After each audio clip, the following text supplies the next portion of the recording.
अपनापन। उफ, कितनी गर्मी है। पता नहीं कब मेरा नंबर आएगा। भावना सामान्य से अधिक गर्मी महसूस कर रही थी। आज उसे हॉस्पिटल में भीड़ भी अधिक नजर आ रही थी। वह रुमाल से पंखा झलने की कोशिश करने लगी ताकि चेहरे पर ताज़ा हवा फैले और वह राहत की सांस ले। लेकिन यह हवा उसे कहाँ आराम दिलाने वाली थी। वह अंदर से बेचैनी महसूस कर रही थी। पानी पिएगा? कौन सा महीना? तुम्हारे साथ कोई और नहीं दिख रहा? अचानक कहीं सवाल उसके पास आए तो भावना ने गर्दन घुमाकर देखा। एक करीब 55-60 वर्ष की महिला पास की सीट पर बैठी उसकी तरफ पानी की बोतल बढ़ाई थी। भावना ने उसे आश्चर्य से देखा। मैंने पूछा, पानी पियोगी? उस महिला द्वारा पुनः पूछने पर भावना ने उसके हाथ से बोतल लेकर पानी की कुछ घूंट गले के नीचे उतारे और राहत की सांस लेते हुए पानी की बोतल वापस उस महिला की तरफ बढ़ा दी और कहा, थैंक्स आंटी। किसके साथ आई हो? पहला बच्चा है ना? फिर से सवाल।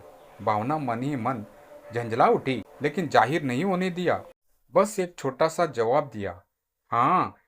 मैं तुम्हारी उम्र से समझ गई थी कि यह तुम्हारा पहला बच्चा है। अभी तो कुछ महीने बाकी होंगे डिलीवरी में, है ना? बुजुर्ग महिला भावना के पेट के उबार को देखते हुए बोली, क्या आंटी, थोड़ा पानी क्या पिला दिया आपने? तो मेरा प्रेजेंट फ्यूचर सब जानने के लिए परेशान हो गई। भावना ने जवाब दिया, पर अपना यह व्यवहार उसे स्वयं अच्छा नहीं लगा। अंदर बोली, सॉरी आंटी, मुझे यूं जवाब नहीं देना चाहिए था, लेकिन आप मुझे इरिटेट मत कीजिए प्लीज।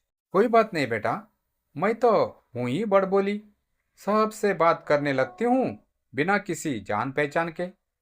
कृष्णा, आइए। अपना नाम सुनकर वह महिला डॉक्टर के कैबिन में चली गई।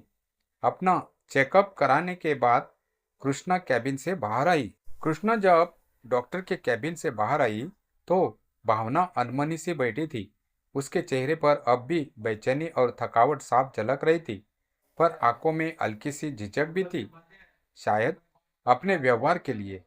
कृष्णा मुस्कुराते हुए वहीं बैठ गई जहां पहले बैठी थी। उसने अपने पर्स से एक छोटा सा डिब्बा निकाला और भावना की तरफ बढ़ाते हुए बोली, ये ले, घर की बनी मिश्री और सौंफ है, थोड़ी ले ले, अच्छा लगेगा मुंह को। भावना ने चौंक कर उसकी तरफ देखा। थोड़ी देर तक तो कुछ बोली ही नहीं, फिर धीमे से मुस्कुराकर बोली, आप बहुत अजीब है आंटी, मतलब अजनबी है और फिर भी इतना अपनापन दिखा रही है। कृष्णा ने हंसते हुए कहा, बेटा, माँ बनने वाली लड़की कभी अजनबी नहीं होती। वो तो हर औरत की अपनी परछाई जैसी होती है। तू समझो ना समझो, पर मैं जानती हूँ तुम्हारे मन में इस समय क्या चल रहा होगा। भावना की आंखें भर आई। उसने बात पलटने के लिए पूछा, आप यहाँ अकेली आई है? हाँ बेटा, अब तो आदत हो गई है अकेले चलने की। कभी पति था, फिर बेटा, सब अपने अपने रास्ते चले गए। अब तो यह हॉस्पिटल, यह मेट्रो स्टेशन, ये पार्क, सब मेरी साथी बन गए हैं। कृष्णा की आवाज में कोई शिकवा नहीं था। भावना ने झिझकते हुए पूछा, आपके बच्चे, मतलब बेटा, वो साथ नहीं रहते? कृष्णा ने यह गहरी सांस ली, फिर मुस्कुराते हुए बोले, रहते हैं शहर में ही, बस समय नहीं होता। नौकरी, बच्चे, पार्टियां, मैं समझती हूँ सब कुछ, लेकिन कभी कभी मन करता है कि कोई अपना 2 मिनट पास बैठ जाए, बस ऐसे ही जैसे तुम अभी बैठी हो। भावना की आंखों में अब सिर्फ नमी नहीं थी, उसमें समझ और कद्र भी थी। वह धीरे से बोली, शायद मैं भी एक दिन आपकी तरह ही किसी अजनबी से ऐसे बात करना चाहूं जब मेरे बच्चे बड़े हो जाएं। कृष्णा ने उसका हाथ थामा और बोली, इसीलिए कहती हूँ, अभी से अपने अंदर थोड़ा धैर्य, थोड़ा अपनापन बोलना शुरू कर दो। तुम माँ बनने वाली हो और माँ वो होती है जो बिना शर्त सबके लिए होती है। भावना पहली बार खुलकर मुस्कुराई। इतने में नर्स ने आवाज लगाई, भावना, भावना अंदर आइए। भावना उठी, लेकिन इस बार उसके कदम धीमे थे। चेहरे पर गर्मी की झुंझलाहट नहीं थी, बल्कि एक शांत अपनापन था। वह पलटकर कृष्णा की ओर देखकर बोली, थैंक्स आंटी, सिर्फ पानी के लिए नहीं, अपनेपन के लिए भी। कृष्णा आंखों में चमक लिए मुस्कुराई और बोली, जा बेटा, तेरा नंबर भी आ गया है, अब खुशखबरी भी आएगी। उस दिन भावना को सिर्फ डॉक्टर की सलाह नहीं मिली, एक अनजानी लेकिन अपने जैसी औरत से वह एक छोटी सी सीख लेकर लौटी। माँ बनना सिर्फ शरीर का नहीं, आत्मा का विस्तार भी है। डॉक्टर की कैबिन से बाहर निकलते ही भावना की आंखें सबसे पहले कृष्णा आंटी को ढूंढने लगी, पर वह अब वहां नहीं थी। भावना को अजीब सी खालीपन महसूस हुई, जैसे किसी ने पल भर को उसकी हथेली थामी हो और फिर छोड़ दी हो। समय बीतता गया। भावना अब अपने 9वें महीने में थी। शरीर भारी हो गया था, लेकिन उस दिन के बाद से उसका मन कुछ हल्का सा रहने लगा था। कभी कभी वह सोचती, क्या मैं फिर कभी कृष्णा आंटी से मिल पाऊंगी। एक दिन भावना अपने पति के साथ उसी अस्पताल में अंतिम सोनोग्राफी के लिए आई थी। बैठने की जगह नहीं थी, भीड़ थी, गर्मी थी, पर अब वह झुंझलाती नहीं थी। अचानक एक नर्स तेजी से बाहर निकली और रिसेप्शन से बोली, कोई है कृष्णा देवी का रिश्तेदार? उनका बीपी बहुत कम हो गया है, अकेली आई है। भावना चौंकी। कृष्णा देवी? क्या वही आंटी है? उसने बिना कुछ सोचे नर्स से कहा, मैं हूँ, मैं उन्हें जानती हूँ।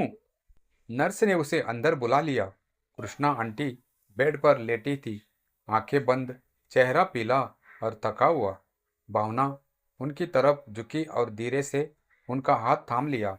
आंटी, आप ठीक है? कृष्णा ने धीरे से आंखें खोली, जैसे पहचानने में पल भर लगा हो। फिर मुस्कुराई, ओ तू भावना है ना? अब तो मम्मी बनने वाली होगी। भावना की आंखों में आंसू थे। आप ऐसे अकेले क्यों आती हैं आंटी? कोई नहीं है क्या जो देखभाल करे?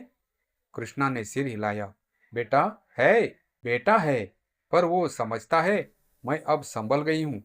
पर सच कहूँ, कभी कभी मन सिर्फ एक बात के लिए तड़पता है कि कोई पूछे, आंटी आप ठीक है?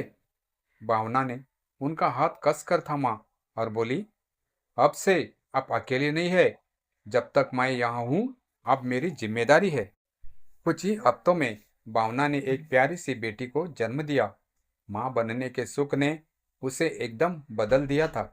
वह हर दिन कृष्णा आंटी के पास जाती, कभी अस्पताल, कभी उनके छोटे से किराए के घर में। दवाएं, फल, बातें और बेटी की मुस्कान सब साझा करती। कृष्णा के जीवन में अब नई ऊर्जा आ गई थी। वह भावना की बेटी को गुड़िया कहती और गोद में लेकर लोरी गाती। भावना की बेटी अब 1 साल की हो चुकी थी। उस दिन भावना और उसके पति ने एक छोटा सा कार्यक्रम रखा था, बेटी का जन्मदिन। भावना ने सबसे पहले कृष्णा आंटी को बुलाया।